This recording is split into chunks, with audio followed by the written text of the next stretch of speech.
Sonali was a hardworking and creative girl. One day, in an office meeting, she shared a new idea. But her boss said, "This isn't useful right now." Sonali didn't argue, but something inside her broke. She started doubting herself. Bit by bit, she became silent. She began to think, maybe I'm not good enough. That one moment of rejection changed how she saw herself. All because of a reaction, not reflection. But what if that day, she had paused and thought clearly? That's the difference between reaction and clear thinking. Hello friends. Welcome to another episode of this channel, where we learn how to improve our lives through the life-changing wisdom of books. Today's book is Clear Thinking by Shane Parrish, a powerful guide that reveals the biggest mistakes in your life are caused by decisions you make before you think.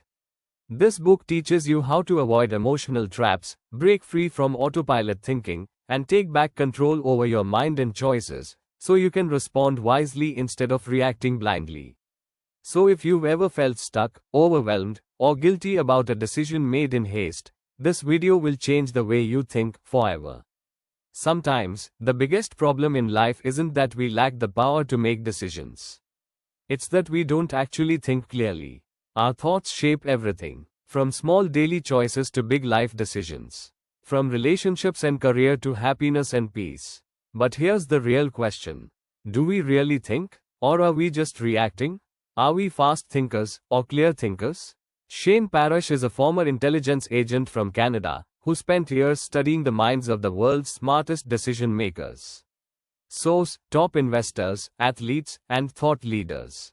He created Farnam Street, a globally loved platform where people learn about critical thinking, mental models, and decision making. Through years of intense research and real-world experience, he discovered one deep truth. Clear thinking is not a gift, it's a skill. And anyone can build it. His book, Clear Thinking, is the result of that journey. A practical guide to help you think better, live better, and choose better. What does clear thinking teach you? This book gives you a powerful system to make better decisions with less regret. Understand and pause your anger, fear, ego, and confusion. Escape autopilot mode and start living with calm, clarity, and intention. Clarity is a superpower. When you can think clearly, you rise above the noise. You become unstoppable. So, if you're ready to stop your mind from working against you and start making it your strongest ally, this book is like a mental weapon to protect your peace, sharpen your focus, and build a better life.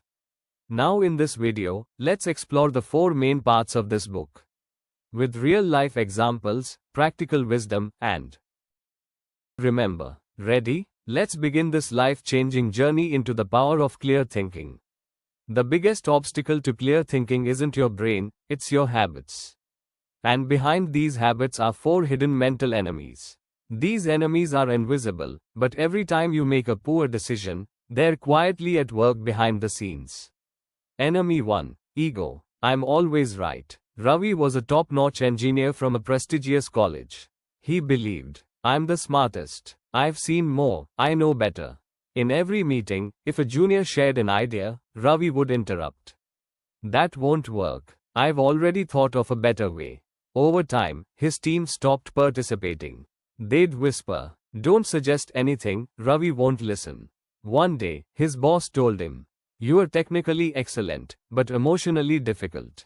That hit Ravi hard. He realized, I'm in meetings to talk, not to listen. Ego blocks your learning. When you stop learning, you stop growing. And when your ego speaks louder than your ears, you lose the chance to improve. Enemy 2. Fear. What if I fail? Nina got a big job offer. Double salary, team-led position, international training. But she panicked. She thought, I've never led a team before. What if I fail? What if I can't adjust in a new country? She declined the offer and stayed in her old role. 6 months later, her friend Sakshi took the same offer, and now Sakshi works in the US, promoted, and thriving. Nina lies in bed wondering, what if I had said yes? Fear doesn't protect you, it traps you. Shane says, fear triggers reaction, not thinking. Enemy 3. Insecurity. What will people say? Rohit dreamt of studying MBA at IIM. He had the scores. He got selected, but his friends mocked him. Why MBA? You're already in your family business. Don't waste money on studies, just work. He began doubting himself. What if they're right? What if I fail? So he dropped the MBA idea and stayed in his comfort zone. Years later, his juniors, who went for higher education, started getting international clients and bigger roles. Rohit thought, I had the chance, but I feared judgment. Insecurity shifts your focus from what you want to what others think, and that's a dangerous filter for decision making. Enemy 4. Blind spots and emotional triggers. Anjali's relationship was always tense. She fought over little things. Her boyfriend liked another girl's post, she cried. He came home late, she assumed the worst. She'd say, I knew you'd never change. But the truth was, Anjali had a traumatic past. A toxic relationship that taught her not to trust. Now, she wasn't reacting to today, she was reacting to old pain. Shane says, emotional triggers are recycled pain, unhealed wounds. When you act from triggers, you're not thinking clearly, you're just replaying your past. To think clearly, first become aware of the enemies inside you. 1. Ego, I already know. 2. Fear, what if I fail? 3. Insecurity, what will they think? 4. Triggers, I've been hurt before. The day you recognize them, you start gaining control over your thoughts and decisions. The pause principle. Between stimulus and response, there is a space. In that space is our power to choose our response. Viktor Frankl, quoted by Shane. Why is pause so powerful? Because most of us react, not respond. When emotions are high, logic goes low. A pause gives you space to ask, am I reacting out of habit, or responding with clarity? Priya was smart, driven, and promoted fast. But she had a problem. She'd lose her temper quickly. One day, an intern made a mistake in a client email.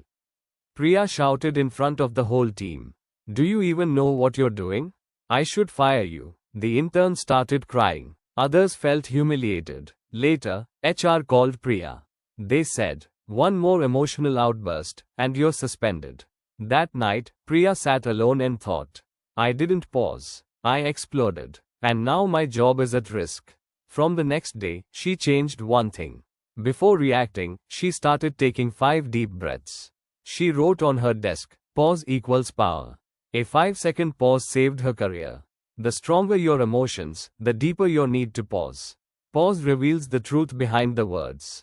How to build the pause habit. 1. Name the trigger. This email made me angry. This message made me feel ignored. 2. Ask the golden question. What's the best outcome in this situation? 3. Decide, not react. Shane says, respond with intention, not reaction. The pause is not about doing nothing. It's about choosing better. Shane once shared how he used to argue with his partner during stress. He'd think he was right, but later feel guilty. So he made a personal rule. When I feel triggered, I say, let me get some air. I'll be back in 10 minutes. That pause transformed his relationship. In that little space between what happens and what you do, lies your entire life's direction. Pause isn't weakness, it's wisdom. Better defaults, build the system, not just the goal. Greater than, you don't rise to the level of your goals. You fall to the level of your systems. Shane Parrish. What are defaults? Defaults are your automatic behaviors, the habits and reactions you do without thinking. Examples. Opening your phone first thing in the morning. Raising your voice during arguments. Saying yes to everything without pausing. Shane says, your outcomes are not based on your intentions, they're based on your defaults. Karan always said, I don't have time for myself, life is just work and stress. But what was his morning default? Wake up, right pointing arrow, turn off alarm, right pointing arrow, check Instagram, right pointing arrow, scroll for 30 minutes, right pointing arrow, rush to office. Every day felt reactive, stressful, and chaotic. Then he made one small change.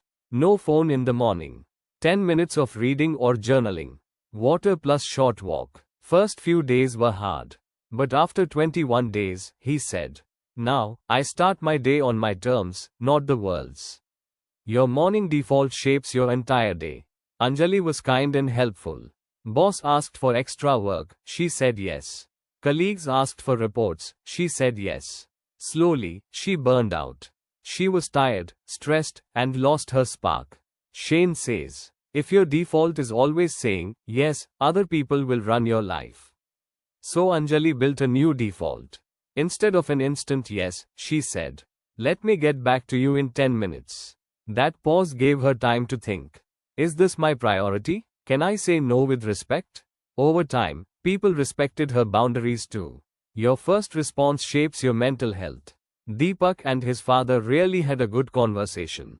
Their default dialogue, you never do anything right. You never understand me. Shane says, every relationship has a default communication style, it either builds bonds or breaks them. One day, Deepak changed his approach. When his father came home tired, he simply said, Dad, you look exhausted.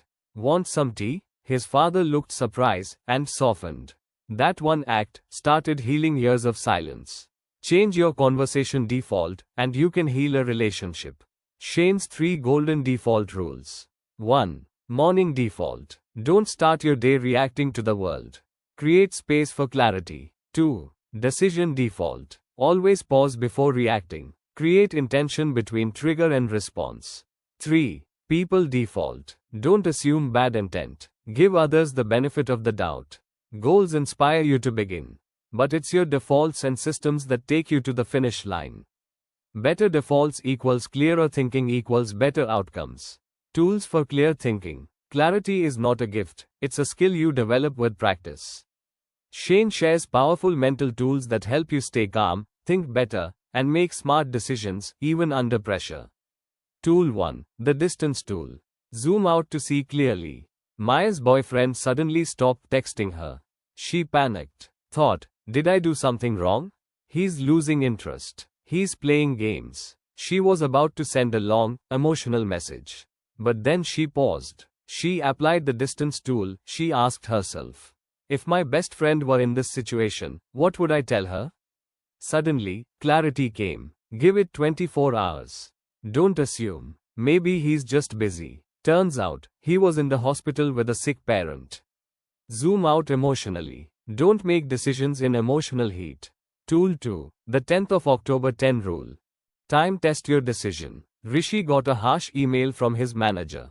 He felt insulted. He quickly wrote a fiery reply, full of anger and sarcasm. But before hitting send, he used the 10th of October 10 tool. How will I feel about this? In 10 minutes? In 10 days? In 10 months? In 10 minutes, it'll feel great. In 10 days, I'll regret it. In 10 months, I won't even remember this. So he rewrote the email calmly and avoided a big disaster. Short-term emotions create long-term regrets. Tool 3. The Inversion Tool. Flip the problem. Tanvi wanted to get healthy. She made a list, join gym, follow diet, sleep early. But 1 week later, she gave up. Nothing worked. Then she flipped the problem. Instead of asking, what should I do to get fit? She asked, what should I stop doing to ruin my health? Answer, stop skipping breakfast. Stop staying up late. Stop binge eating chips. Just by avoiding the bad, she started feeling better. Sometimes, avoiding stupidity is smarter than chasing perfection. Tool 4. The 2-minute buffer. Delay before reacting. In his job interview, Aman was asked, why do you have a 1-year gap in your career? He froze. His mind went blank. Instead of blurting out something weak, he paused for 2 seconds. Took a breath, then said, that gap taught me discipline, patience, and clarity. I used that time to learn. His calm confidence impressed the panel. He got the job. In high-stress moments, the best tool is just 2 seconds of calm. Clear thinking isn't about knowing all the answers. It's about creating space between stimulus and response. Each of these tools, distance, time, inversion, pause, is like a mental seatbelt. They protect you from crashing when life gets rough. You don't control the world, but you do control how clearly you respond to it. Clear thinking equals better life. You can't always control the world, but you can control how you think and how you respond. Clear thinking teaches us a life-changing truth. It's not the big wins or losses that shape our lives, but the tiny pause we take between stimulus and response. The person who masters this pause can stay calm in anger, can make the right choices in fear, and can use logic even when emotions run wild. Remember, when your mind is on autopilot, pause. When emotions try to hijack your decisions, pause. When life moves too fast, think clearly. Because clear thinking equals clear path equals better life. If even one insight from this video helped you today, like, share, and support this message. And drop a comment. Which story or idea from the book spoke to you the most? I read every single one. See you next time with another story, another book. Take care and keep thinking clearly.